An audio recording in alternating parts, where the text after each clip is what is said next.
Ronda Veritas Report. Talento ng isang batikang manunulat, binigyang pagkilala at parangal ng De La Salle University sa Gawad Julian Cruz Balmaceda 2026. Pag-uulat mula kay Nolan Ariola.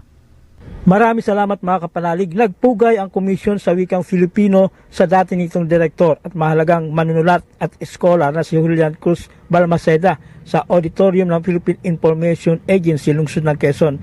Si Julian Cruz Balmaceda, 1885-1947 na nagdiwang kahapon ng kanyang ika-141 anibersaryo ng kapanganakan ay isang mahalagang manunulat at eskolar na nagsulat sa Filipino at humuli sa kaluluwa at ubod ng isang mahalagang panahon sa kasaysayan ng Pilipinas.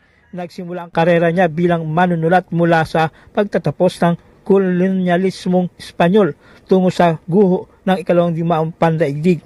Isinulat ni Balmaceda ang buhay ng mga Pilipino sa malawak na spektrum mula sa makabayan tungo sa romantiko at personal.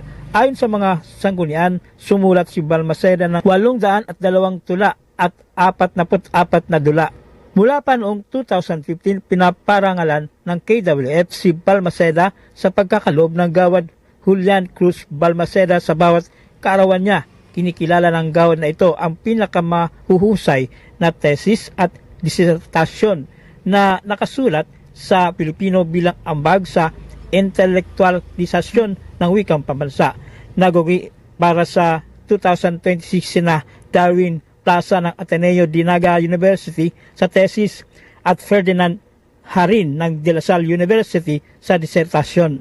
Pinatutunayan po nito na kinikilala rin ng Komisyon ng Wikang Pilipino ang lakas at kontribusyon ng mga manunulat at akdang pagpalitikan mula sa reyon para sa pagtataguyod ng pambansang wika at panitikan.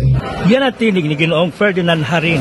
Mga kapanalig, isa sa advokasya ng Simbahang Katolika ay ang bigyang pagpapahalaga ang ating sariling wika. Para sa Veritas 846, ang radyo ng simbahan, ako inyong kapanalig, Nolan Ariola, sumainyo ang katotohanan. Ronda Veritas Report.